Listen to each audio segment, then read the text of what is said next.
Assalamualaikum warahmatullahi wabarakatuh. Perkenalkan, nama saya Danunggi Supratama, Prodi Ilmu Pemerintahan dengan NIM E1031221036. Tujuan dari pembuatan video ini yaitu untuk memenuhi tugas UAS mata kuliah Sistem Pemerintahan Indonesia yang diampu oleh Ibu Rulida Yuniarsi, SIP MSI, dengan topik Sistem Pemerintahan pada masa kepemimpinan Jokowi. Pada masa kepemimpinan Jokowi, pemerintahan di Indonesia mengalami perubahan yang sangat signifikan dalam berbagai aspek. Analisis terhadap pemerintahan ini menyoroti berbagai aspek penting yang mencakup ekonomi, pendidikan, kesehatan, dan tata kelola pemerintahan. Dalam sektor ekonomi, pemerintahan Jokowi berfokus pada pembangunan infrastruktur sebagai salah satu pendorong pertumbuhan ekonomi melalui program pembangunan infrastruktur yang dikenal dengan sebutan Nawacita.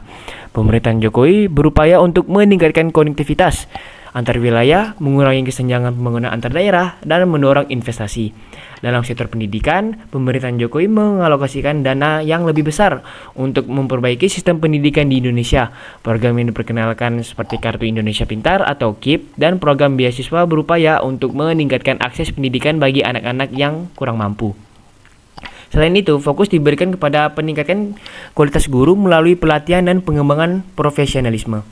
Dalam sektor kesehatan, pemerintahan Jokowi berupaya memperbaiki akses dan kualitas layanan kesehatan di seluruh Indonesia.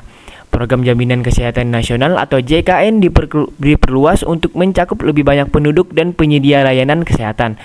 Peningkatan infrastruktur kesehatan seperti pembangunan rumah sakit dan pusat kesehatan masyarakat juga dilakukan untuk memperkuat sistem kesehatan negara.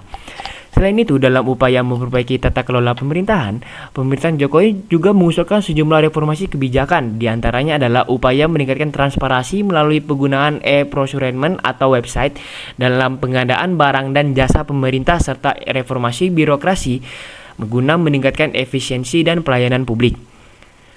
Meskipun ada beberapa pencapaian yang signifikan, analisis terhadap pemerintahan Jokowi juga menyoroti beberapa tantangan yang dihadapi. Beberapa kritik mengenai lambatnya pelaksanaan program infrastruktur, kurangnya peningkatan kualitas pendidikan, dan ketimpangan pembangunan antar wilayah tetap menjadi perhatian. Akan tetapi, secara keseluruhan, pemerintahan di Indonesia pada masa kepemimpinan Jokowi menunjukkan adanya perubahan dan usaha untuk memajukan berbagai sektor. Namun, masih ada tantangan yang perlu diatasi untuk mencapai hasil yang lebih optimal.